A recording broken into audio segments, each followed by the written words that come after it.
नमस्ते विद्यार्थी मित्रों, ધોરણ 12 વિષય રસાયણ વિજ્ઞાન પ્રકરણ નંબર 4 આજના વિડિયો લેક્ચરની અંદર આપનું હાર્દિક સ્વાગત છે। આજે આપણે વેગ અચળાંકના એકમોનો અભ્યાસ કરવાનો છે। જુદી જુદી પ્રક્રિયાઓ માટે વેગ અચળાંકનો એકમ શું હોઈ શકે? તો શૂન્ય ક્રમની પ્રક્રિયા કોને કહેવાય? આનું વિકલનીય વેગ સમીકરણ લખું। પ્રક્રિયક r નું રૂપાંતર p માં થાય છે, એના માટે વેગ બરાબર k। r પ્રક્રિયકની સાંદ્રતાના અનુસંધાનમાં પ્રક્રિયાના વેગને રજૂઆત એને વેગ નિયમ કહેવાય। અને આની સાંદ્રતાનો ઘાતાંક જો શૂન્ય હોય ને તેને શૂન્ય ક્રમની પ્રક્રિયા કહેવાય। સાંદ્રતાનો ઘાતાંક જો શૂન્ય હોય તો શૂન્ય ક્રમની પ્રક્રિયા કહેવાય। શું કહેવાય? શૂન્ય ક્રમની પ્રક્રિયાનો વેગ એ પ્રક્રિયકની સાંદ્રતાના શૂન્ય ઘાતાંકમાં હોય તો એને શૂન્ય ક્રમની પ્રક્રિયા કહેવાય। જો કોઈની 0 ઘાત તો પદાવલીનું મૂલ્ય કેટલું થાય? 1। વેગ બરાબર k। વેગ બરાબર શું થાય? k। વેગનો એકમ શું થાય? k નો એકમ લખવું તો વેગ બરાબર શું થાય? સાંદ્રતાના છેદમાં સમય।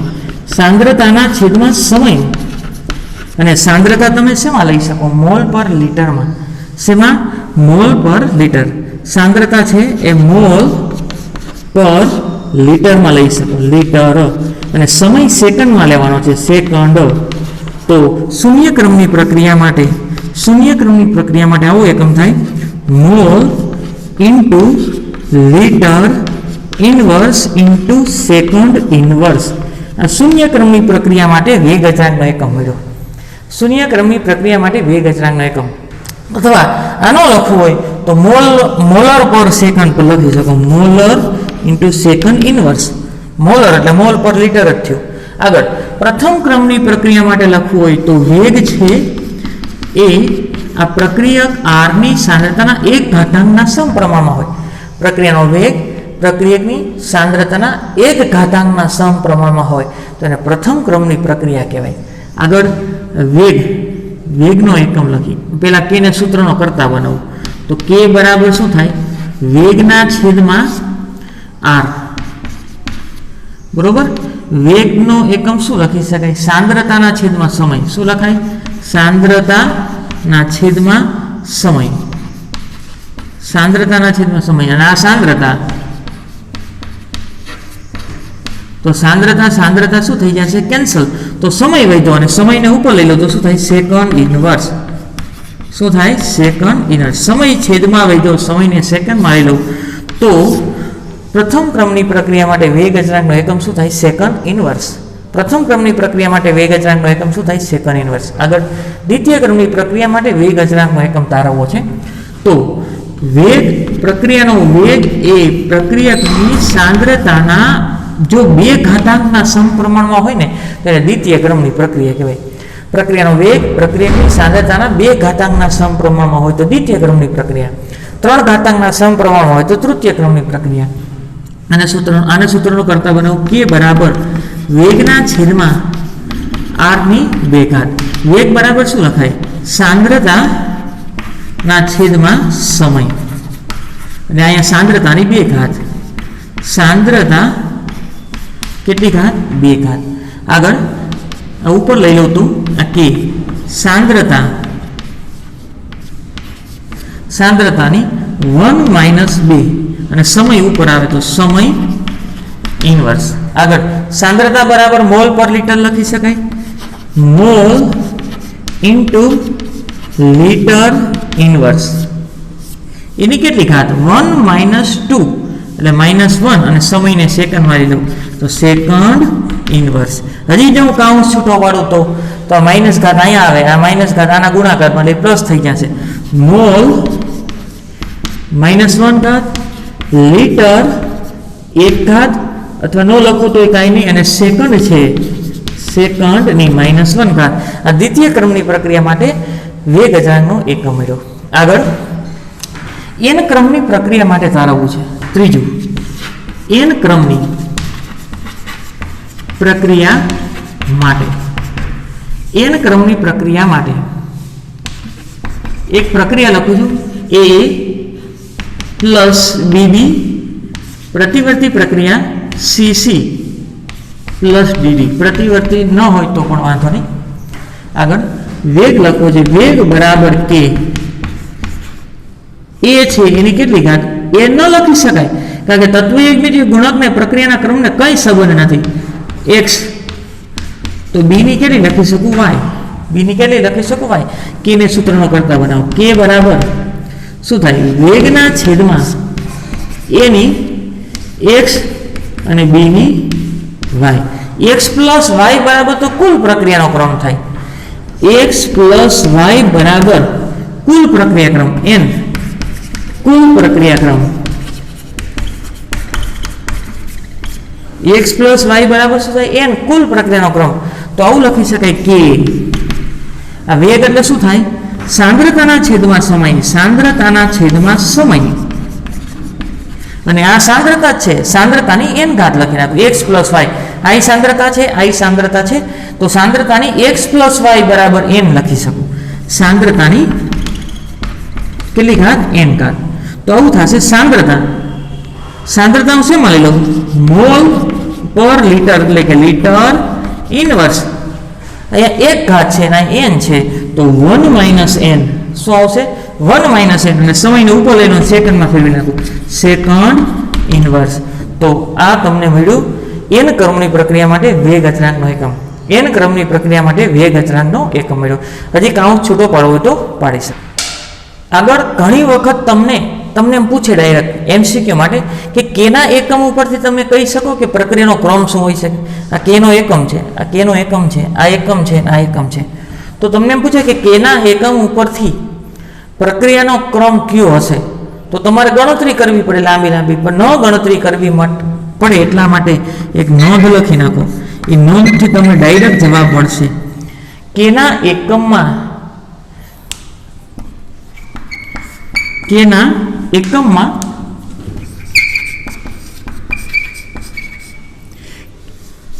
કેના એકમને લીટર વડે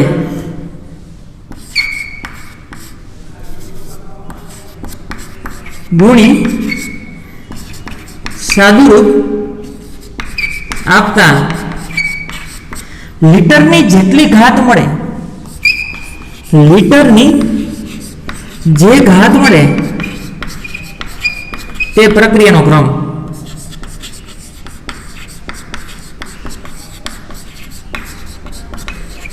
જો શોર્ટ મેથડથી સૂત્ર તારવેલું છે એમસીક્યુ ગણવા માટે.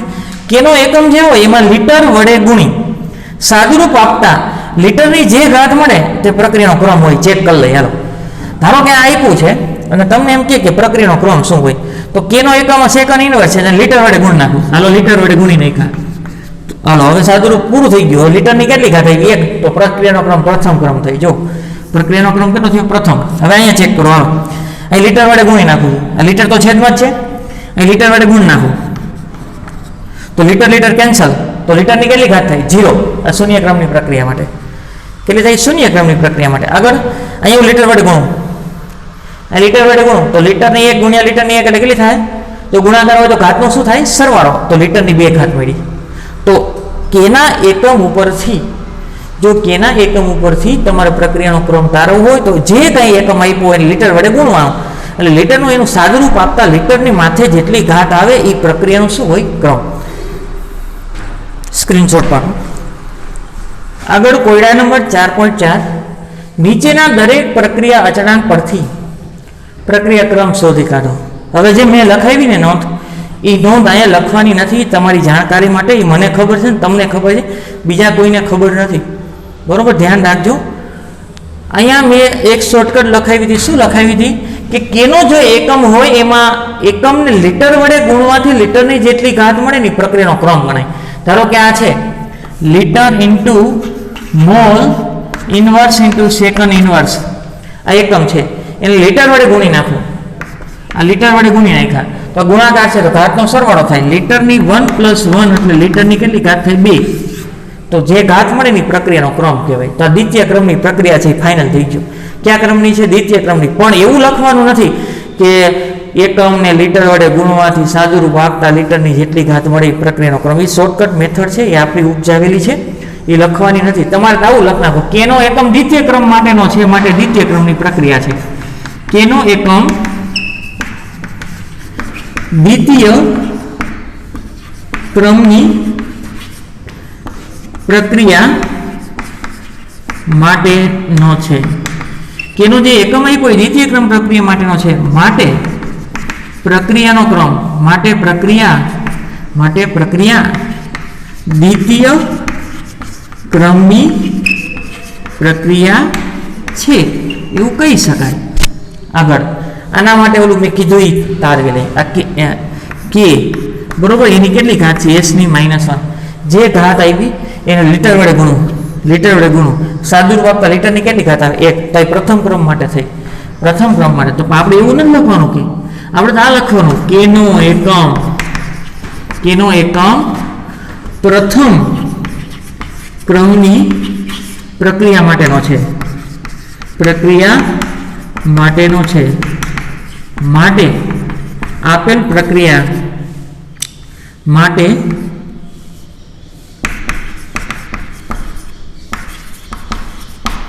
પ્રથમ ક્રમની પ્રક્રિયા છે. વેગ અચળાંક આપ્યો એ પ્રથમ ક્રમની પ્રક્રિયા માટેનો વેગ અચળાંક છે.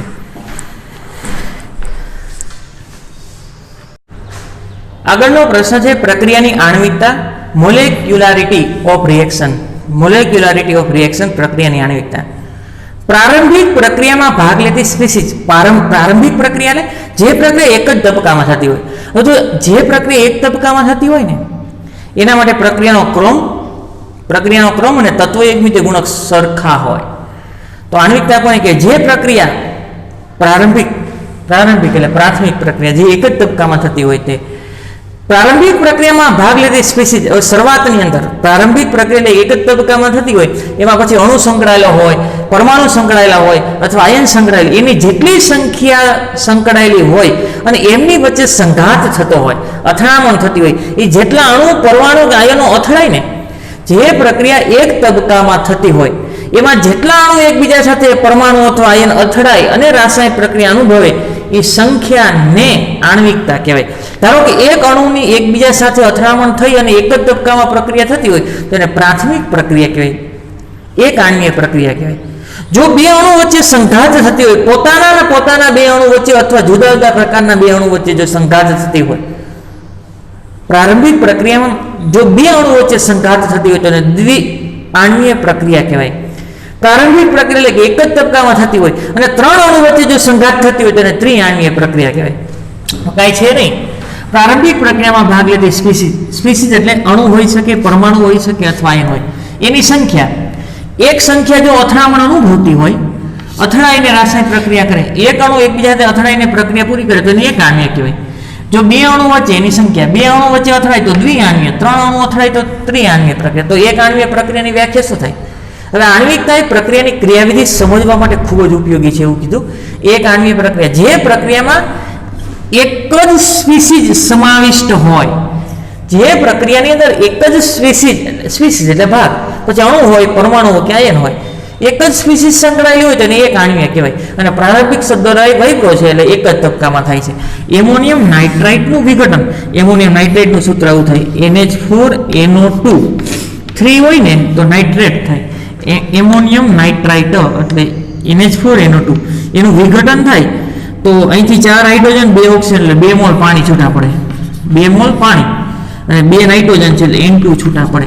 અહીંયા એક અણુ 1 મોલ અણુ છે અને 1 મોલ એટલે 6.022 × 10⁻³ 1 મોલ અણુ એટલે એની અંદર ઘણા બધા અણુઓ છે એની સાથે એકબીજા સાથે અથડામણ થતી હોય તો 1 મોલ અણુ સંખ્યા 1 મોલ છે. તો જો એક જ સ્પીસીઝ સંકળાયેલી હોય ને તો એક આણ્વીય પ્રક્રિયા કહેવાય. દ્વિઆણ્વીય પ્રક્રિયા માટે જે પ્રક્રિયામાં એક સાથે બે અણુની અથડામણ થતી હોય પછી બે એક સમાન હોય કે બે જુદા જુદા હોય તો પણ ચાલે. દાખલા તરીકે 2 મોલ HI એનું રૂપ આ પ્રતિવર્તી પ્રક્રિયા છે. 2 મોલ HI તો H2 + I2. હવે આ પ્રક્રિયાને તમે આમાંય લઈ શકો. અહીં HI ના બે અણુ વચ્ચે એકબીજા સાથે અથડામણ થાય છે અથવા આ પ્રક્રિયા ઉલટી લખી શકો કારણ કે પ્રતિવર્ત તો H2 અને I2 ટોટલ કેટલા અણુ? બે અણુ વચ્ચે એકબીજા સાથે અથડામણ થઈ અને પ્રક્રિયા નિપજમાં રૂપાંતર પામે.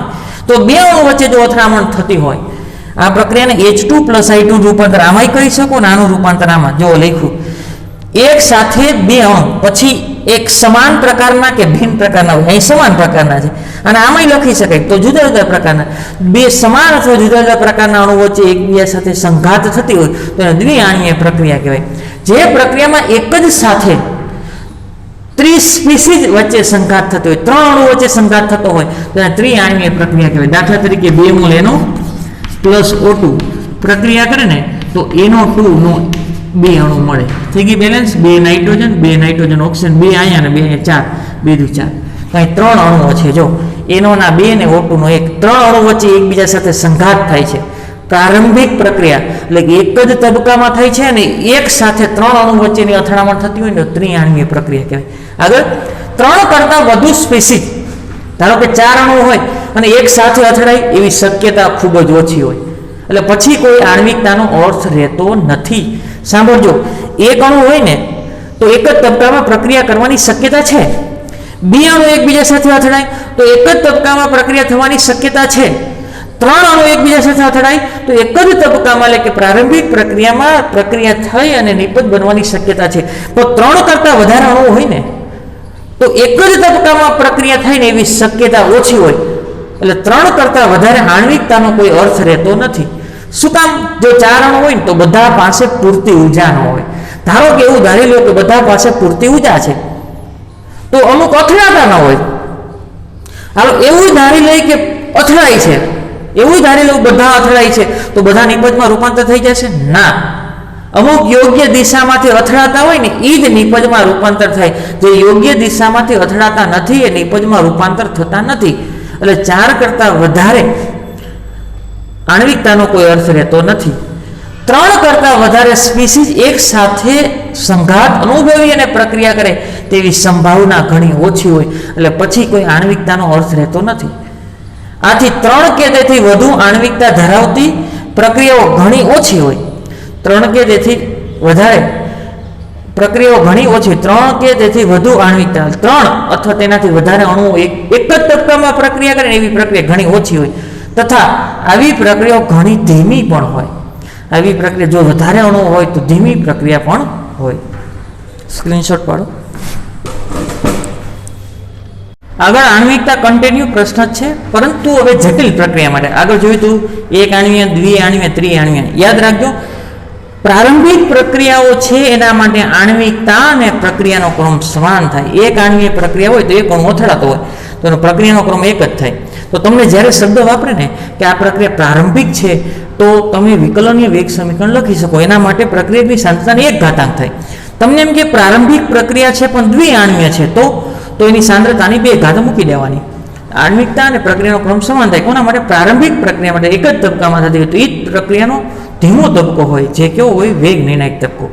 પણ જ્યાં જટિલ પ્રક્રિયાઓ અને આણ્વિકતા અને પ્રક્રિયાના ક્રમ જુદા હોય, જટિલ પ્રક્રિયા કે જે પ્રક્રિયા એક કરતાં વધારે તબક્કામાં થતી હોય અને જ્યારે એક કરતાં વધારે તબક્કામાં થતી હોય ત્યારે તમારે વેગ નિર્ણાયક તબક્કો ધીમો તબક્કો પસંદ કરવામાં આવે અને ધીમા તબક્કાની અંદર જેટલા અણુ સંકળાયેલા હોય ને એ પ્રક્રિયાનો ક્રમ કહેવાય. માટે પ્રક્રિયાનો ક્રમ એ પ્રાયોગિક રાશિ છે. જ્યારે જટિલ પ્રક્રિયા હોય એક કરતાં વધારે તબક્કામાં થતી હોય ત્યારે પ્રક્રિયા જોઈ અને પ્રક્રિયાનો વેગ નક્કી કરી શકાતો નથી, ધીમો તબક્કો ગોતવો પડે. તો ત્યારે આણ્વિકતા અને પ્રક્રિયાનો ક્રમ જુદા હોય. ક્યારે જટિલ કોને કહેવાય? એક કરતાં વધારે તબક્કામાં થતી હોય ત્યારે. જો 3 કરતાં વધુ આણ્વિકતા ધરાવતી પ્રક્રિયાઓ ઘણી જ જટિલ હોય, એટલે કે 3 કરતાં વધારે અણુ સંકળાયેલા હોય ને તો 1 કરતાં વધારે તબક્કાઓમાં થતી હોય, એટલે કે 1 કરતાં વધુ તબક્કામાં થતી હોય તો આપણે એમાંથી ધીમો તબક્કો ગોતવાનો છે. એ આપણા માટે વેગ નિર્ણાયક તબક્કો હોય, એના ઉપરથી વિકલનીય વેગ સમીકરણ મેળવી શકે. આગળનું વાક્ય, આવી પ્રક્રિયાઓની ક્રિયાવિધિ નક્કી કરવી પડે. કેટલા તબક્કાઓમાં થાય છે તે અભ્યાસ પરથી ક્રિયાવિધિનો અભ્યાસ કરવામાં આવે અને ક્રિયાવિધિ પરથી પ્રક્રિયા કેટલા તબક્કામાં પૂર્ણ થાય છે એ નક્કી કરવું પડે. એમાંથી ધીમો તબક્કો આપણા માટે વેગ નિર્ણાયક તબક્કો હોય. તેમાંનો કયો તબક્કો પ્રક્રિયા માટે વેગ નિર્ણાયક તબક્કો છે, એટલે કે પ્રક્રિયાના વેગને નિયંત્રિત કરે છે, તેની માહિતી મેળવી શકાય. 3 કરતાં વધારે પ્રક્રિયાઓ સંકળાયેલા હોય તેવી પ્રક્રિયાને જટિલ પ્રક્રિયા કહેવાય. 1 કરતાં વધારે તબક્કામાં થતી હોય ત્યારે એના ક્રિયાવિધિનો અભ્યાસ કરવામાં આવે અને એમાંથી સંકળાયેલા તબક્કાઓની પસંદગી કરવામાં આવે અને એ પ્રક્રિયાનો કયો તબક્કો વેગને નિયંત્રિત કરશે તો કયો કરે? ધીમો તબકો. તો એ પ્રાયોગિક રાશિ છે. એક ઉદાહરણ આપ્યું છે KClO3 FeSO4 6 mall H2SO4 3 mall. તો KCl અને 3 મોલ Fe2SO4 × 3 મોલ H2O મળે છે. હવે આ પ્રક્રિયાનો અહીં તત્વ એકમિતિય ગુણક કેટલો છે? 1. અહીં તત્વ એકમિતિય ગુણક 6 અને અહીં તત્વ એકમિતિય ગુણક 3. તો 6 ને 3 9 ને 10. તત્વો એકમિતિય ગુણક એટલે જ એની આણ્વિકતા. તો આ પ્રક્રિયા માટે હું આણ્વિકતા 10 લખું. આણ્વિકતા એટલે કે તત્વો એકમિતિય ગુણકનો સરવાળો 10 થાય. પરંતુ જ્યારે વાસ્તવમાં પ્રક્રિયાનો ક્રમ કેટલો છે? 2. તો એનો અર્થ એવો થયો, જો પ્રારંભિક પ્રક્રિયા હોય ને તો આણ્વિકતા અને પ્રક્રિયાનો ક્રમ સરખો થાય. અને આણ્વિકતા 10 છે. 10 એટલે કે પ્રક્રિયામાં 10 અણુ સંકળાયેલા છે. આના 1, આના 6 ને આના 3. 10 અણુ સંકળાયેલા છે તો પ્રક્રિયાનો ક્રમ 10 થવો જોઈએ, પણ અહીંયા 2 જ થયો. તો આનો અર્થ એવો કે આ પ્રક્રિયા એક કરતાં વધારે તબક્કાઓમાં થતી હોવી જોઈએ અને એમાંથી ધીમો તબક્કો વેગ નિર્ણાયક હોવો જોઈએ. અને ધીમા તબક્કાની અંદરથી તમને જેટલા મોલ હોય ને એ પ્રક્રિયાનો ક્રમ હોય. તો ધીમા તબક્કા વેગ નિર્ણાયક તબક્કો હોય અને એની અંદર 2 જ અણુ સંકળાયેલા હોવા જોઈએ, એટલે દ્વિતીય ક્રમની મળે છે. જટિલ પ્રક્રિયા એક કરતાં વધારે તબક્કામાં થતી હોય. જો આના માટે આણ્વિકતાનો કોઈ અર્થ નથી, કારણ કે આણ્વિકતા 10 છે તો પ્રક્રિયાનો ક્રમ તો 2 મળ્યો. તો આણ્વિકતા પ્રક્રિયાનો ક્રમ એ પ્રાયોગિક રાશિ છે, પ્રયોગ ઉપરથી ખબર પડે.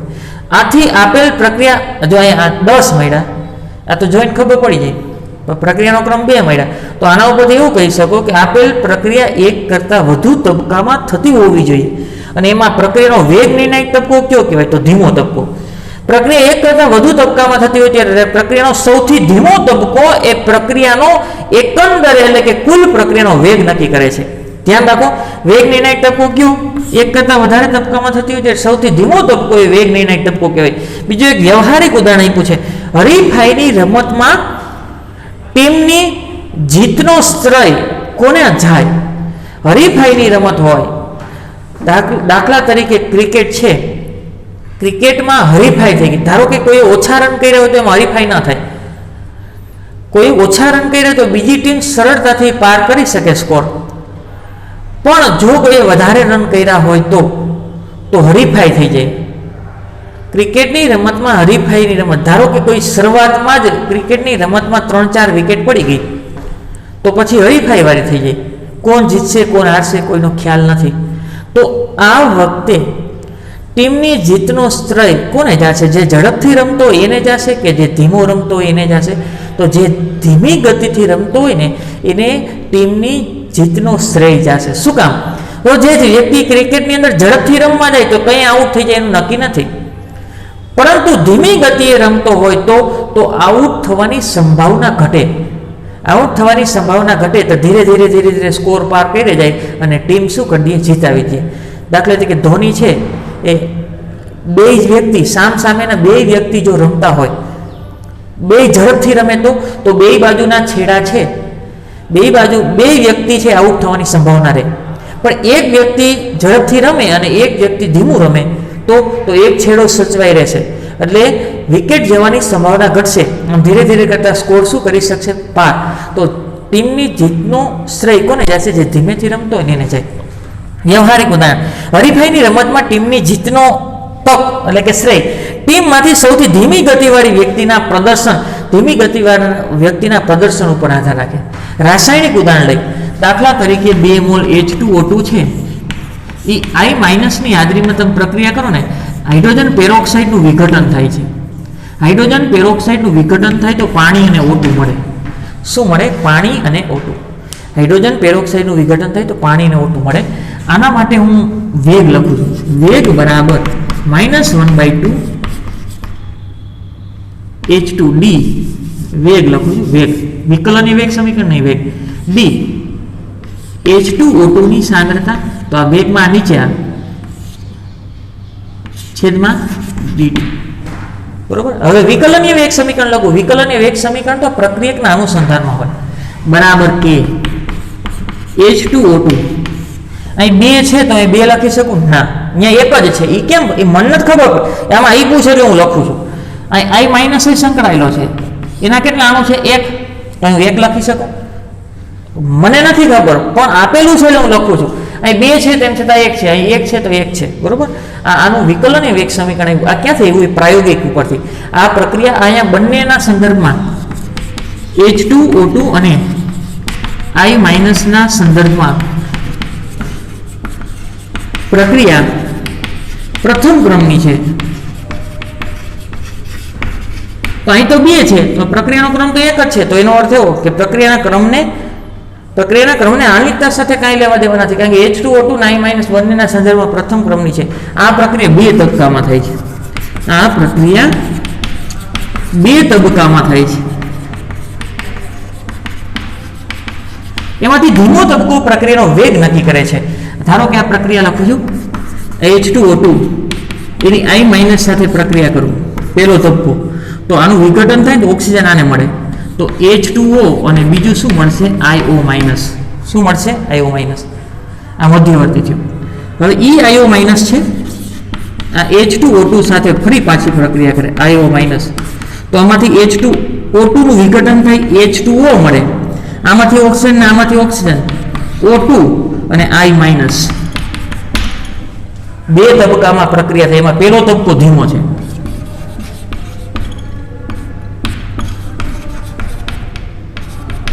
અને બીજો તબક્કો છે ઝડપી. બીજો તબક્કો ઝડપી એટલા માટે કે આ મધ્યવર્તી સંયોજન છે, અને મધ્યવર્તી સંયોજનનું આયુષ્ય ક્ષણિક હોય એટલે ઝડપથી વિઘટન થાય. આ મધ્યવર્તી સંયોજન હવે એકંદર પ્રક્રિયામાં આવ્યો છે. એકંદર આ કુલ પ્રક્રિયા છે. એકંદર પ્રક્રિયા એટલે કુલ પ્રક્રિયા. અને હું બાદ કરી નાખું તો કુલ પ્રક્રિયા 2 મોલ H2O2 અને I માઇનસ અને 2 મોલ H2 અને O2 આ કેન્સલ થઈ જાય. એકંદર પ્રક્રિયાની અંદર IO માઇનસ જોવા મળતો નથી. તો એનો અર્થ એ મધ્યવર્તી હોય એટલે દેખાય નહીં. એ બની અને પછી શું થતું? વિઘટન. અને એનું આયુષ્ય ક્ષણિક હોય. એનું આયુષ્ય કેવું હોય? ક્ષણિક. એટલે ઝડપથી વિઘટન થતું એટલે આ ઝડપી તબક્કો થયો. અને આ તબક્કો કેવો થયો? ધીમો. અને ધીમો તબક્કો પ્રક્રિયાનો વેગ નક્કી કરે. તો ધીમા તબક્કામાં કેટલા અણુ સંકળાયેલા છે? 1. એટલે અહીંયા 1 લખી છે. એ ક્યાંથી ખબર પડી? એમને એમ નહીં, ક્રિયાવિધિ ઉપરથી ખબર પડે. અને ક્રિયાવિધિમાં 1 કરતાં વધારે તબક્કા હોય એમાં કયો તબક્કો પસંદ કરવાનો? ધીમો. આ 1 અને આના પણ 1 અણુ સંકળાયેલા છે એટલે 1 લખ્યા. અહીંયા તો કેટલા છે? 2. સાંભળજો, સંપૂર્ણ પ્રક્રિયાની અંદર IO માઇનસ બને છે પણ દેખાતો નથી. તો એનો અર્થ એવો કે મધ્યવર્તી હોવું છે. એકંદર પ્રક્રિયા કુલ કેન્સલ કરી નાખો. આ પ્રથમ તબક્કો ધીમો છે. ધીમો તબક્કો વેગ નિર્ણાયક તબક્કો હોય તો આના 1 અણુ સંકળાયેલો છે એટલે 1 ઘાત લખી. આનો 1 અણુ સંકળાયેલો એટલે 1 ઘાત. તો વિકલન તમને આની ઉપરથી વિકલન વેગ સમીકરણ લખવાનું કે તો તમારે યાદ રાખવું પડે, કારણ કે ટેક્સ્ટ બુકમાં ઉદાહરણ આપ્યું છે. આ સિવાયની પ્રક્રિયા માટે કહીએ તો નહીં, કારણ કે પ્રાયોગિક રાશિ. પણ ક્રિયાવિધિ આપેલી હોય તો, જો ક્રિયાવિધિ આપેલી હોય તો તમારે કયો તબક્કો ગોતવાનો? ધીમો. અને ધીમા તબક્કામાં જેટલા મોલ હોય ને એને ઘાતમાં લખી નાખવાના. તો આના ઉપરથી કહી શકાય કે જટિલ પ્રક્રિયા માટે ધીમા તબક્કાની આણ્વિકતા એ પ્રક્રિયાનો ક્રમ છે. જટિલ પ્રક્રિયા માટે ધીમા તબક્કાની આણ્વિકતા એ પ્રક્રિયાનો ક્રમ છે. આ ધીમો તબક્કો થયો તો એની આણ્વિકતા કેટલી? 1. તો પ્રક્રિયાનો ક્રમ 1. આણ્વિકતા કેટલી? 1. તો પ્રક્રિયાનો ક્રમ 1. યાદ રાખજો, જટિલ પ્રક્રિયા માટે ધીમા તબક્કાની આણ્વિકતા એ પ્રક્રિયાનો ક્રમ થાય. આગળ બંને પ્રક્રિયાઓ દ્વિઆણ્વીય છે. આમાં 2 અણુ સંકળાયેલા છે, આમાં 2 દ્વિઆણ્વીય છે. IO માઇનસ એ બંને તબક્કામાં હાજર છે, અહીંયા છે અહીંયા છે. પરંતુ IO માઇનસ એકંદર કુલ પ્રક્રિયામાં આમાં જોવા મળતો નથી. તો એનો અર્થ એવો મધ્યવર્તી છે. આથી તે મધ્યવર્તી સ્પીસીસ છે. વેગ સમીકરણ પરથી કહી શકાય કે પ્રથમ તબક્કો ધીમો છે. આના ઉપરથી મેં કીધું કે પ્રથમ તબક્કો ધીમો છે. શું કામ? વેગ સમીકરણની અંદર IO માઇનસ લખ્યું છે? વેગ સમીકરણની અંદર IO માઇનસ લખ્યું છે? ના. એમાં શું લખ્યું? H2O2 ના. એટલે એવું કહી શકાય કે પ્રથમ તબક્કો ધીમો છે. વેગ સમીકરણ પરથી કહી શકાય કે પ્રથમ તબક્કો ધીમો છે, જે એકંદરે પ્રક્રિયાનો શું નક્કી કરે છે? વેગ નિર્ણાયક તબક્કો છે. પ્રક્રિયા શું છે? વેગ નિર્ણાયક તબક્કો. આગળ આ પ્રશ્ન ઘણી વખત પૂછાઈ ગયેલો છે. પ્રક્રિયાનો ક્રમ અને આણ્વિકતા. પ્રક્રિયાનો ક્રમ પ્રાયોગિક રાશિ છે, પ્રયોગ ઉપરથી જ ખબર પડે. જ્યારે આણ્વિકતા એ સિદ્ધાંતિક છે, પ્રક્રિયા જોઈને ખબર પડી જાય. આગળ પ્રક્રિયાનો ક્રમનું મૂલ્ય 0 હોઈ શકે. આગળ 0 ક્રમની પ્રક્રિયાનું ઉદાહરણ લીધું હતું, આગળ લેશું. પ્રક્રિયાનો ક્રમ 0 હોઈ શકે, પૂર્ણાંકય હોઈ શકે અને અપૂર્ણાંકય હોઈ શકે. આણ્વિકતા હંમેશા પૂર્ણાંક જ હોય. હું એમ કહું કે આણ્વિકતા 0 છે. આણ્વિકતા એનો અર્થ 1 અણુ એકબીજા સાથે અથડાય છે. આણ્વિકતા 2 નો અર્થ 2 અણુ એકબીજા સાથે અથડાય છે. હું એમ કહું કે આણ્વિકતા 0 તો શૂન્ય તો અણુ જ નથી, શૂન્ય એટલે અણુ જ નથી, તો એકબીજા સાથે કઈ રીતે અથડાય? તો આણ્વિકતા ક્યારેય શૂન્ય ન હોય, આણ્વિકતા ક્યારેય અપૂર્ણાંક ન હોય. દાખલા તરીકે હું આવું લખું છું H2 + O2, તો અહીં H2O મળે છે. શું મળે છે? H2O. ધારો કે બેલેન્સ કરવા માટે હું 1/2 O2 લખું છું, એ તો મેં લખ્યું છે, પણ આવો વાતાવરણની અંદર O2 1/2 ન હોય, હંમેશા શું હોય? O2 જ હોય. એટલે આણ્વિકતા આની એક છે, અડધી ન કહેવાય. એ તો મેં એ રીતે બેલેન્સ કરી છે, મારે એક પરમાણુ જોતો છે. આ રીતે અડધો આણ્વિકતાનું મૂલ્ય અડધું ક્યારે ન હોય, હંમેશા કેવું હોય? પૂર્ણાંક જ હોય. આણ્વિકતા પૂર્ણાંક જ હોય, શૂન્ય ન હોઈ શકે, અપૂર્ણાંક પણ ન હોઈ શકે. જ્યારે પ્રક્રિયાનો ક્રમ શૂન્ય, પૂર્ણાંક કે અપૂર્ણાંક કોઈ પણ હોઈ શકે. પ્રક્રિયાનો ક્રમ જટિલ અને પ્રારંભિક, જટિલ એટલે એક કરતાં વધારે તબક્કામાં થતી, એના માટે પણ પ્રક્રિયાનો ક્રમ નક્કી કરી શકાય, કારણ કે એના માટે ધીમા તબક્કા ઉપરથી નક્કી થાય. અને પ્રારંભિક પ્રક્રિયા માટે તો આણ્વિકતા અને પ્રક્રિયાનો ક્રમ સરખા થાય. એટલે કે જટિલ અને પ્રાથમિક પ્રક્રિયાઓને લાગુ પાડી શકાય. જ્યારે આણ્વિકતા માત્ર પ્રારંભિક પ્રક્રિયાને લાગુ પડે છે, એટલે કે એક તબક્કામાં થતી હોય ને. સંકીર્ણ પ્રક્રિયા માટે પ્રક્રિયાનો કોઈ અર્થ રહેતો નથી. ફરીથી, પ્રક્રિયાક્રમ જટિલ એટલે એક કરતાં વધારે તબક્કામાં થતી એને પણ લાગુ પાડી શકાય, કારણ કે ધીમા તબક્કા ઉપરથી મળી જાય, અને પ્રારંભિક તો એક જ તબક્કામાં થતી હોય એટલે એના ઉપરથી મળી જાય. આણ્વિકતા માત્ર પ્રારંભિક પ્રક્રિયા માટે જ નક્કી કરી શકાય. ધારો કે પ્રારંભિક પ્રક્રિયા એક આણ્વીય છે, દ્વિઆણ્વીય, ત્રિઆણ્વીય, કારણ કે એના માટે આણ્વિકતા અને પ્રક્રિયાનો ક્રમ સરખા થાય. પરંતુ સંકીર્ણ પ્રક્રિયા માટે આણ્વિકતા અને પ્રક્રિયાનો ક્રમ જુદા થાય, એટલે આણ્વિકતા નક્કી કરી શકાતી નથી.